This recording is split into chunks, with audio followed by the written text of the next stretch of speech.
Hello guys, this is Chandan. Welcome back to my YouTube channel. इस video में मैं बात करूंगी कि जनरल हिंदी में जो हमारा संधि समास वाला टॉपिक है उसको हम कैसे क्लियर करें। हम कुछ ट्रिक के माध्यम से इस टॉपिक को क्लियर करेंगे ताकि हमारा थोड़े से समय में जल्दी से जल्दी चीज़ें कवर हो जाए और हमारे आने वाले एग्ज़ाम में हम अपना बेहतर स्कोर कर पाए। वैसे मैं बता दूं कि जो हिंदी जो सब्जेक्ट है उसमें संधि और समास के बिना कोई भी एग्ज़ाम हो, चाहे वो यूपीएससी से लेके कोई भी एग्ज़ाम हो, नीचे से लेके ऊपर लेवल तक का, उसमें जनरल हिंदी में संधि और समास ऐसा टॉपिक है जिसको आप बिल्कुल भी स्किप नहीं कर सकते हैं। तो बहुत ज़्यादा हम वीडियो को लंबा ना करते हुए हम चलते हैं अपने ट्रिक की तरफ कि किस हिसाब से हम अपना मेथड अप्लाई करेंगे, किस हिसाब से हम समझेंगे कि हमारा कौन सा वर्ड किस समास में आता है या कौन सा वर्ड में कौन सी संधि होती है। क्योंकि होता ये है कि हम इन छोटे छोटे टॉपिक्स को इग्नोर कर जाते हैं और हमें लगता है कि बहुत ज़्यादा लेंदी टॉपिक चला जाएगा तो हम इसको छोड़ते हैं और क्लियर नहीं करते हैं और हमारा इजी सा क्वेश्चन गलत हो जाता है और हमारे इजी इजी मार्क्स चले जाते हैं। तो चलिए हम टाइम वेस्ट ना करते हुए अपने वीडियो की तरफ चलते हैं। हमारा जो जनरल हिंदी का पेपर है उसमें और जो हमारा रीजनल लैंग्वेज हिंदी होगा उसके लिए ये वीडियो बहुत ही ज़्यादा हेल्पफुल लगेगी। ये मेरा कुछ शॉर्ट नोट्स है, ट्रिकी नोट्स हैं। अगर आपको भी इस वीडियो से हेल्प लगी हो तो प्लीज़ आप वीडियो को लास्ट देखिएगा, ज़रूर से ज़रूर हेल्प लगेगी। और फिलहाल के लिए हम टाइम वेस्ट ना करते हुए चलते हैं क्वेश्चन की तरफ। तो यहाँ पे हम संधि के बारे में पढ़ रहे हैं, जनरल हिंदी और रीजनल लैंग्वेज के लिए भी होगा। तो संधि में क्या होते हैं? संधि में 3 भेद होते हैं जो कि स्वर संधि, व्यंजन संधि, विसर्ग संधि होता है। अब हम स्वर संधि के बारे में देख लेते हैं डिटेल से। स्वर संधि के 5 भेद होते हैं। फर्स्ट ऑफ ऑल दीर्घ संधि जिसमें बड़ा, बड़ी, बड़ा ऊ होता है। सेकंड नंबर गुण संधि जिसमें ए ओ उड़ंकू रा होता है। थर्ड नंबर दीर्घ वृद्धि संधि जिसमें ए औ होता है। और फोर्थ नंबर यण संधि जिसमें य व र होता है। एंड फिफ्थ नंबर आयादि संधि जिसमें आय आय अव आव होता है। अब हम देख लेते हैं इसको डिटेल से। सबसे पहले हम दीर्घ संधि को देखते हैं। इसका ट्रिक क्या होता है? बड़ा आ, बड़ी ई, बड़ा ऊ। जिन भी वर्ड में बड़ा आ, बड़ी ई, बड़ा ऊ होगा वो हमारा दीर्घ संधि होगा। एग्जाम्पल के तौर पे देख लेते हैं, जैसे देवधन आलय, इसमें छोटा आ बड़ा आ मिलके क्या हो जाएगा? बड़ा आ। तो क्या होगा? देवालय, देवधन आलय, देवालय। रविधन ईस, छोटी ई छोटा आ, छोटी ई, छोटा आ बड़ी ई मिलके क्या हो जाएगा? बड़ी ई। रविधन ईस, रवीस। एंड जैसे भानुदय को देख लेते हैं। भानु, भानु धन उदय, आ और छोटा ऊ मिलके हो जाएगा भानुदय। एंड हम सेकेंड नंबर देख लेते हैं गुण संधि। गुण संधि का ट्रिक क्या होगा? ए ओ उड़ंकुरा। जैसे को हम इसका एग्जाम्पल देख लेते हैं। सुर धन इंद्र, सुरेंद्र। पर धन उपकार, परोपकार। महाधन ईश, महर्षि। जैसे सुरेंद्र का देख लेते हैं कि सुर छोटा आ छोटी ई मिलकर क्या होगा? ए। तो ये क्या हो जाएगा? सुरेंद्र। पर धन उपकार, आ धन ऊ छोटा ऊ मिलके हो जाएगा परोपकार। यहाँ पे महा बड़ा आ मिलके और छोटा आ मिलके ऋषि। यहाँ नहीं, सॉरी, महा और महा में बड़ा आ और री मिलके क्या हो जाएगा? उड़ंकुरा हो जाएगा यहाँ पे महर्षि। हम थर्ड नंबर देख लेते हैं। थर्ड नंबर में क्या है? वृद्ध संधि में क्या है? ट्रिक क्या होगा? ए और ए। सिर्फ इन्हीं ट्रिक को आप याद रखेंगे, जैसे कि कौन से संधि में कौन सा ए और ओ लग रहा है, कि ए छोटा ए ओ उड़ंकुरा लग रहा है, कि बड़ा आ बड़ी ई बड़ा ऊ लग रहा है। यही बस याद करने का एक ट्रिक है, जिससे कि हम देखते ही अपना क्वेश्चन देखते ही आंसर तुरंत ही बता देंगे कि हमारा कौन सी संधि है। बस इसी को ही याद रखेंगे, बाकी तो और किसी का इस टाइम पे कोई ज़रूरत नहीं है। हम वृद्धि संधि देख लेते हैं। बड़ा ए बड़ा औ, जैसे एक धन एक मिल के होगा एकाएक। मतलब इसमें भी देखिए, एक ए छोटा आ बड़ा आ, बड़ा ए छोटा आ बड़े छोटे ए सॉरी, छोटा आ और ए मिलके क्या हो जाएगा? बड़ ए हो जाएगा। तो ये क्या हो जाएगा? एकाएक। महाधन ओज, बड़ा आ और ओ मिलके क्या हो जाएगा? आओ। तो यहाँ पे क्या हो जाएगा? महौज। बस इसी को हम लर्न करेंगे, बाकी तो ये हमारे एग्जाम्पल्स तो हम देखते ही रहेंगे। और यण संधि में क्या होगा ट्रिक? य व र, य व र जैसे आ जाएगा तो उसको हम यण संधि कहेंगे। यण संधि में एक और चीज़ है कि आधा वर्ण, जैसे य व र का आधा वर्ण होगा तो वो भी यण संधि कहा जाएगा। जैसे त्र क त आधा ता और र मिलके त्र बनते हैं। बड़ा त्र का क्या होगा, आधा ता और बड़ा रा मिलके त्र हो जाएगा। हम इसका एग्जाम्पल देख लेते हैं। अति प्लस आवश्यक तो मिलके क्या हो जाएगा, आधा ता हो जाएगा। मतलब अति छोटी ई और सॉरी ई कह रहे हैं, अति आवश्यक तो ये हो जाएगा अत्यावश्यक। देवी धन आगमन देवागमन। पितृधन आज्ञा पित्राज्ञा। तो इसको हम समझ लेते हैं। सिर्फ और सिर्फ हमको बस यही सब लर्न करने हैं, बाकी तो अभी इस टाइम पे हमको कोई चीज़ नहीं लर्न करना है। जैसे दीर्घ संधि में बड़ा बड़ी बड़ाऊ, गुण संधि में ए ओ उड़ंकुरा, हम तो ये बोलते हैं, आप क्या बोलते हैं बताइएगा कमेंट करके। एंड वृद्धि संधि में ए औ एंड गुण यण संधि में य व र। देख लेते हैं हम आयादि संधि का। आयादि संधि में हमारा ट्रिक क्या होगा, आय आय आय आव आव। जैसे ने धन आयन नयन, मतलब ये ए धन आ मिलके क्या हो जाएगा आय, तो नयन। एंड गौ धन आयन ये गायन। पो धन अन पवन। शा धन अन शामन।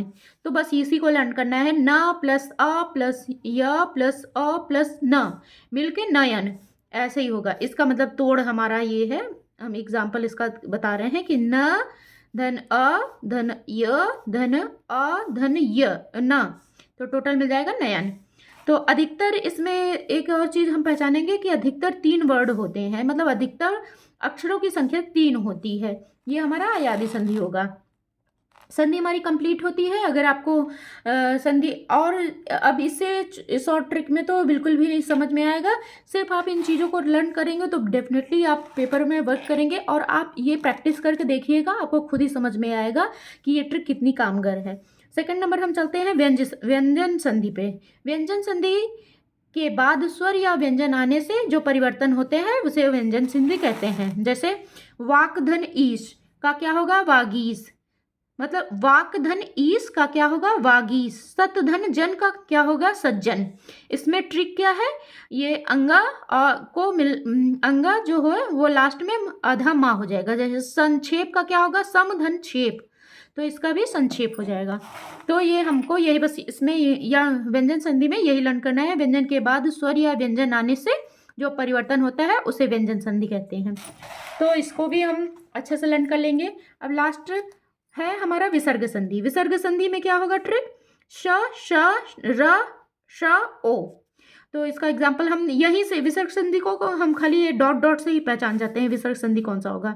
जैसे सरह धन ज सरोज, यशः धन दा यशोदा, तपः धन वन तपोवन, निह धन पादन निष्पादन। तो इसमें हम ये डॉट डॉट देख लेंगे ना, ये तो इसी को हम विसर्ग संधि पहचान जाएंगे। इससे ज़्यादा इसमें दिमाग लगाने की कोई ज़रूरत नहीं है, बस इसी को देख के आप क्वेश्चन आंसर सॉल्व करिएगा, डेफिनेटली आप पे वर्क करेंगी चीज़ें। अब हम समास पढ़ लेते हैं, क्योंकि इस वीडियो में हम संधि और समास दोनों कंप्लीट करने वाले हैं। तो समास हम देख लेते हैं। समास को पहचानने की ट्रिक क्या होगा, सबसे पहले अव्ययी भाव समास होता है। अव्ययी भाव समास में क्या ट्रिक होगा कि उसमें हमेशा उपसर्ग पाया जाएगा अव्ययी भाव समास में। सेकंड नंबर कर्मधारय समास। कर्मधारय समास में क्या हम हमेशा देखेंगे कि उसमें विशेषण विशेष से हमेशा बताएगा। द्विग समास सबसे ज़्यादा इजी हमको लगता है। द्विग समास में क्या होता है, जो संख्या जैसे चौराहा इस तरीके का जो क्वेश्चन होता है ना, मतलब जिसमें संख्या डिनोटेड होती है आगे फ्रंट पे या बीच में ही कहीं पे भी संख्या अगर का जिक्र जिसमें किया गया है वो द्विग समास होगा। बहुब्रीहि समास को हम देख लेते हैं, जिसमें तीसरे पद की प्रधानता होती है वो बहुब्रीहि समान होता है। इसमें हमेशा तीसरे पद की प्रधानता होगी। तत्पुरुष समास देख लेते हैं। तत्पुरुष समास में कारक का लोप होता है। बस इतना ही हमको लर्न करने की जरूरत है। समास का हमारा 1 नंबर तो फिक्स है। द्वंद्व समास देख लेते हैं। दोनों पद प्रधान होते हैं, मतलब द्वंद्व समास में दोनों पद प्रधान होंगे, मतलब आगे का पीछे का दोनों भी जो भी वर्ड होगा वो दोनों प्रधान होंगे। समास को पहचानने का सिर्फ यही ट्रिक है। अव्ययी उपसर्ग, कर्मधारय विशेषण विशेष्य, द्विग संख्या, बहुब्रीहि तीसरे पद की प्रधानता, तत्पुरुष, कारक का लोप, द्वंद्व समास, दोनों पद प्रधान। बस इतना ही आपको लर्न करना है और सिर्फ इतना ही, ये 4-5 लाइन जो भी है सिर्फ इतना आप लर्न कर लेंगे। उसके बाद सिर्फ आप क्वेश्चन मतलब 10 से 20 क्वेश्चन सॉल्व कर लेंगे ना, एक एक मतलब जैसे अव्ययी भाव का 10 क्वेश्चन सॉल्व कर लिए, कर्मधारय का 10 क्वेश्चन सॉल्व कर लिए, डेफिनेटली पेपर में आपके नंबर फिक्स है और इससे ज़्यादा कहीं हटके आएगा ही नहीं। कितना भी कोई भी एग्ज़ाम हो, छोटे से बड़ा लेवल का एग्ज़ाम जो कि हिंदी सब्जेक्ट जिसमें आएगा, हिंदी के ग्रामर सेक्शन में इतना ही आएगा यार, इतना ही पढ़ लो बस, बहुत है, इनफ है। आप देखिएगा डेफिनेटली आप पेपर में वर्क करेंगे। अब अव्ययी भाव का हम समास का वो देख लेते हैं एग्जाम्पल। जैसे यथासंभव, प्रतिवर्ष, मतलब ये देखिए यथा इसमें उपसर्ग है ना, प्रति इसमें उपसर्ग है, आजीवन इसमें अ उपसर्ग है, जीवन एक वर्ड है। यथाशक्ति, यथाशक्ति में यथा उपसर्ग है। ऐसा खुद ही देख के ही खुद ही पहचान में आ जा रहा है। देखिए यथासंभव, तो इसमें उपसर्ग खुद ही समझ में आ रहा है, यथा अलग होगा, संभव अलग होगा। प्रतिवर्ष, प्रतिवर्ष में प्रति अलग दिख रहा है, वर्ष अलग दिख रहा है, मतलब लग रहा है कि ये उपसर्ग लगा है। अगर हम इसको अलग भी कर देंगे तब भी वर्ष में कोई ज़्यादा अंतर नहीं आएगा। सेकंड नंबर देख लेते हैं कर्मधारय समास। कर्मधारय समास क्या है? विशेषण विशेष्य बताता है, मतलब नील कमल, नीला है कमल जिसका, मतलब कमल जो है वो नीला है, तो इसमें विशेषण, ये विशेषण जो है ये इसका विशेष का विशेषण बता रहा है। महाकवि, कवि जो है वो महान है। और मृग नयन, मृग जो है हमारा नयन जो है वो मृग के समान है, कटीली। पीत सागर, पीत सागर मतलब जो समुद्र है वो पीला है। द्विग समास में हम चलते हैं। द्विग समास का तो सबसे इजी है कि जो संख्या जहाँ पे डिनोटेड होगी वो द्विग समास होगी। सबसे पहले देख लेते हैं हम एग्जाम्पल। चौराहा है, मतलब चार कोनों का जहाँ मिलन होता है, चारों रास्तों का, वो हमारा चौराहा कहा जाता है। तो इसमें 4 आया ना, पंचावटी, पंच इसमें 5 आया ना, पंचावटी। त्रिकोण इसमें 3 आया ना, त्रिकोण। अष्टाध्याय, 8 अध्याय, तो इसमें देखिए वर्ड संख्या का, इसमें सबसे पहले संख्या डिनोटेड हुई है। तो हमारा द्विग समास, इससे हम कहीं भी देखेंगे, जैसे चौराहा, तिराहा, दुराहा, जो भी होता है वर्ड, पंचावटी, त्रिकोण, अष्टाध्याय, नवम अध्याय, तो इसमें जहाँ पे संख्या दिखेगी वहाँ पे हम हमेशा द्विगु समास को ही टिक करेंगे ऑप्शन में। ऐसे हमको क्या चीज़ें इजी हो जाएंगी, लर्न भी हो जाएंगी और हमें ज़्यादा टफ भी नहीं लगेगा संधि और समास। बहुब्रीहि को देख लेते हैं। नीलकंठ, बहुब्रीहि में क्या है? बहुब्रीहि में होता है तीसरे पद की प्रधानता। तो नीला है कंठ जिसका, मतलब शंकर भगवान की यहाँ बात हो रही है। नीलकंठ में देखिए तीसरा पद कैसे समझेंगे? पहला पद ये हुआ नील, दूसरा कंठ, और किसके बारे में बात हो रही है? यहाँ शंकर भगवान के बारे में। तो यहाँ शंकर भगवान के बारे में बात हो रही है ना, कि नीला है कंठ जिनका, वो क्या है? शंकर भगवान। मतलब इन शंकर भगवान की यहाँ पे प्रधानता है ना, इन्हीं के बारे में बात हो रही है। तो बहुब्रीहि समास में हमेशा जो तीसरे पद की प्रधानता होती है। जैसे दशानन, 10 जिसके मुख हैं, दशानन किसको बोलेंगे? हम रावण को बोलते हैं ना दशानन, दशानन रावण का ही नाम है। तो मतलब ये किसके बारे में बात हो रही है? रावण के बारे में। दशा आनन, आनन मतलब सर होता है, जिसके 10 मुख हैं वो कौन होगा? रावण। लंबोदर, लंबा उदर, मतलब लंबा है, उदर मीन्स पेट होता है, लंबा जिसका पेट होगा वो कौन होगा? वो तो गणेश जी हैं। तो लंबोदर, हमारा किससे बात हो रही है? किसके ऊपर? गणेश जी की बात हो रही है कि लंबा उदर जिसका है वो गणेश जी हैं। त्रिलोचन, 3 नयन जिसके हैं। त्रिलोचन किसको कहते हैं? मे भी शंकर भगवान को ही कहते हैं त्रिलोचन। इसको ज़्यादा मुझे क्लियर नहीं है, बट मतलब किसी थर्ड पर्सन के बारे में बात हो रही है तो त्रिलोचन, ये भी बहुब्रीहि समास होगा।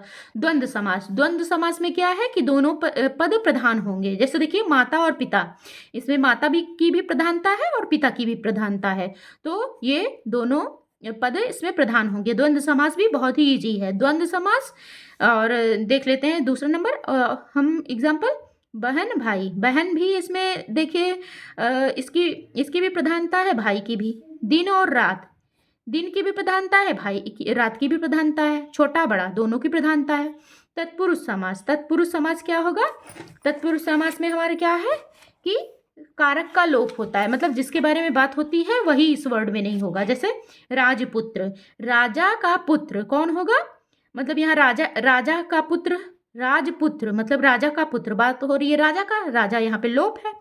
गगनचुंबी, गगनचुंबी में तीसरा जो है वो लोप है। रस भरा, रस भरा किसी फल के बारे में बात हो रही, तो फल यहाँ लिखा नहीं है, तो यहाँ पे फल लोप है, मतलब कारक का लोप है। रसोई घर, रसोई घर में खाना बनता है, तो खाना का लोप है, यहाँ पे रसोई घर का नाम है। तो ये हमारा समास और संधि कंप्लीट होता है। छोटी सी वीडियो है, अगर आप इसको 10 से 15 मिनट की वीडियो होगी हमारी, इसको आप वॉच आउट करेंगे तो आपका डेफिनेटली संधि और समास बहुत ही अच्छे से कवर अप हो जाएगा और दोबारा आपको पढ़ने की बिल्कुल भी ज़रूरत नहीं पड़ेगी।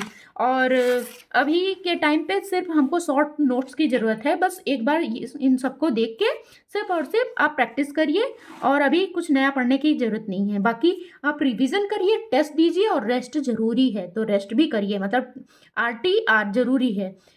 तो आप अच्छे से रिवीजन करिए, टेस्ट दीजिए और रेस्ट करिए। अभी 6 दिन बचे हुए हैं, 6 दिन में हम जितना पढ़ सकते हैं उतना पढ़ लेंगे। बाकी मिलते हैं नेक्स्ट वीडियो में। आज के लिए बस इतना ही। Thank you for watching this video.